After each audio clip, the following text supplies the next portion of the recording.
Como eu faço a conversão de um número A, B, C, D, E, onde essas letras são os algarismos do meu número, escrito numa base X, para um outro número, Azão, Bzão, Czão, Dzão, Ezão, escrito numa outra base Y?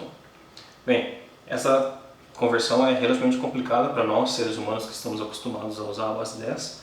Então, uma forma relativamente mais simples de fazer esse cálculo é fazer primeiro a conversão desse número para um outro, representado aqui pelas letras alfa, beta, gama, delta, epsilon, escrito na base 10, e então fazer novamente essa conversão da base 10 para a base y.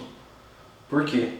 Apesar de parecer que o trabalho está em dobro aqui, essas conversões aqui são relativamente fáceis para nós que estamos acostumados a usar a base 10. Então, inicialmente, primeiro eu vou mostrar como fazer a conversão dessa forma, e então, posteriormente, quando a gente já estiver treinado em fazer essas operações, aí eu mostro como fazer de forma direta. Bem, o que significa escrever o número ABCDE na base X? Na verdade, isso daqui é a mesma coisa que escrever isso daqui. É A vezes x elevado à quarta, mais B vezes x elevado ao cubo, mais C vezes x elevado ao quadrado, mais D vezes x elevado à primeira, mais E vezes x elevado a zero.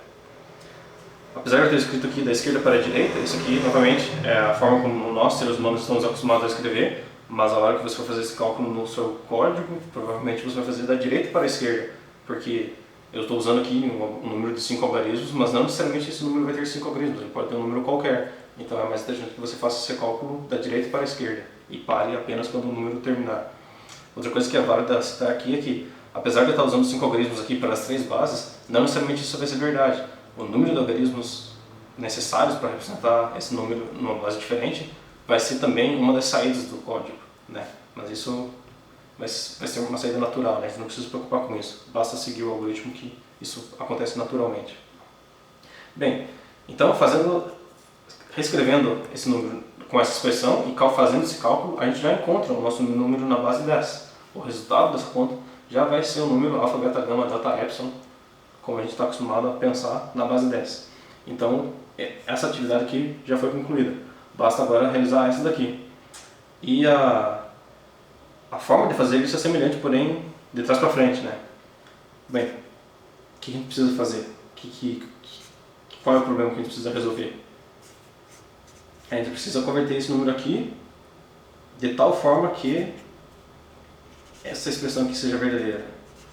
A vezes B, A vezes y elevado à quarta, mais B vezes y elevado ao cubo, mais C vezes y ao quadrado, mais D vezes y elevado à primeira, mais E vezes y elevado a zero. Ou seja, a gente sabe os números alfa, beta, gama, delta, epsilon, e a gente sabe o valor y, e a gente quer encontrar os números Azão, Bzão, Czão, Dzão e Ezão. Como que a gente faz isso? Se eu reescrever esse número da seguinte maneira, fica mais óbvio.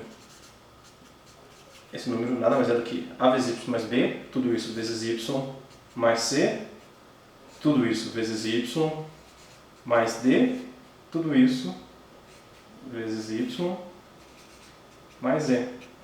Por que eu reescrevi assim? Porque aqui fica bem claro de enxergar, fica bem fácil de ver que se eu pegar esse número alfa, beta, gama, delta, epsilon e dividir por y, o resto da minha divisão vai ser um número E.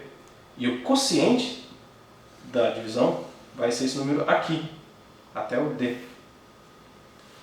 Então, e se eu reaplicar esse algoritmo que eu acabei de escrever, o algoritmo de dividir pela base e pegar o resto, se eu reaplicar ele no quociente, eu obtenho o próximo algarismo. Ou seja, se eu pegar o quociente da divisão anterior e dividir pela base, eu vou obter esse novo quociente aqui e esse resto aqui. Ou seja, os algarismos do meu número na base y vão ser os restos das sucessivas divisões desse meu número na base 10 pela base y. Esse é o algoritmo. Uma outra forma de representar isso, que talvez fique um pouco mais clara, é fazer da seguinte maneira. Se eu pegar o número alfa, beta, gama, delta, epsilon e dividir por y, eu vou obter um certo quociente aqui e o resto vai ser E. Se eu pegar esse quociente e dividir por y, eu vou obter um outro quociente e o resto vai ser D. E assim sucessivamente. Eu faço aqui, eu obtenho outro quociente, o resto vai ser C. Novamente, dividindo por y, eu obtenho outro quociente, o resto vai ser B. E como que eu sei quando parar? quando eu fizer a divisão e obter o número 0 aqui, o meu quociente vai chegar uma hora que ele vai ser 0. E aí o último resto vai ser o algarismo mais à esquerda do meu número. Então basta ler os restos das divisões nesse sentido. O meu número na base y vai ser A, B, C, D, E.